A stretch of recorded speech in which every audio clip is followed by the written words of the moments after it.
Ito yung kita natin sa pagtitinda ng isda. So, kumita tayo ng 1, 2, 3, 4, 5, 6, 1, 650. Kumita tayo. So, parte natin to, parteng mag-asawa. Parteng mag-asawa to guys ha. 1,000. Tig magkano tayo dito? 500. 500 tayo. 1, 2, 3, 4, 5.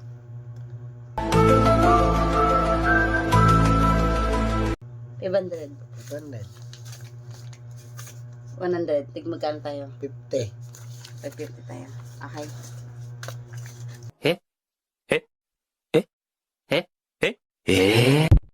Teka lang. Tama naman na. Hati tayo sa 500. Tapos hati tayo sa 50. Tama. Tama. Oh. Okay. Okay yun natin mag-asawa. Tama, di ba? Hindi. Buga ka. Tama. Sa 1,000, tig magkano tayo? Ah, tama. Sa 1,000, tig magkano tayo? 500. Binigyan kita ng? 500. Sa 100, tig magkano tayo? Kwenta. Oh. Hindi hati.